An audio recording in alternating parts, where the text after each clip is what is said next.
Also, nearly 8 million borrowers whose student loan payments have been paused for a year will see interest accrue in August. And this is all part of an effort to comply with the April ruling the Trump administration says struck down SAVE.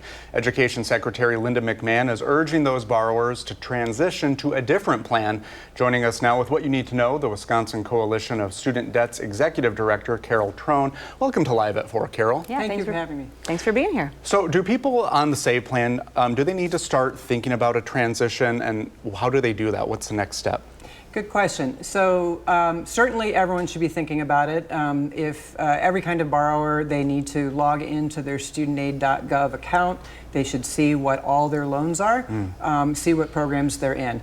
Now with the SAVE program, last week's announcement is going to restart interest. That's something new. What has not changed as of today is that the loans in SAVE are still in forbearance. And so if borrowers who are in the SAVE program want to know, should I move out of it, what they need to do is there's a loan tool on the studentaid.gov website, and they should plug in their information and look at that and see if it makes sense. Because if they're moving to another kind of loan program, it will likely have different kinds of payments, maybe higher payments. So now is the time to start acting. Yes. And from what I understand and see here, in 1 year there will be new caps on certain kinds of loans as well? And how will that impact people? It is a lot. It's a lot, yeah. And you know, many of us are looking at this and saying, you know, these are changes in this recently passed bill that are the biggest probably in a generation for higher education. So the loan caps will affect people. First of all, they kick in next year. Anyone who is currently in a program, currently in school, they can continue with the current program that they have. But these loan limits will affect undergraduates who are dependents, whose parents are taking out Parent Plus loans.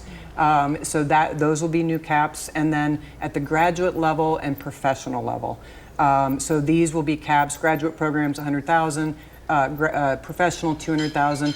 And what we're looking at, I mean, these are early days, what we're looking at is how this is going to affect who decides to go to medical school or dental school or law school. Because those numbers are actually small when you consider what it costs to get those degrees. Right, they're lower, and and it may affect, we already have physician shortages in rural areas and in primary care, and so this may really determine or deter some people from thinking about going into those service areas. Yeah.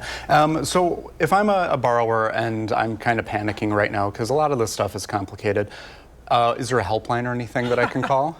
There is a helpline. Oh, well, how about that? Yes, we know there are, there's something like 700,000 borrowers in Wisconsin, with student loan debt. And so our organization has a helpline. It's 833-589-0750. You'll talk to a real person, 8 to 4:30 Central. And then we also have an email, which is studentloanquestions@debtsmarts.org. Yeah, sometimes it helps to have someone kind of walk you through it or just give you a little boost. Yep, Exactly. definitely. Well, Carole, thank you very much for being on with Carole, us that today. was very helpful. Lot to take in, but we can find a lot more information from you too. Thank you Great, so thank much. you. We appreciate it.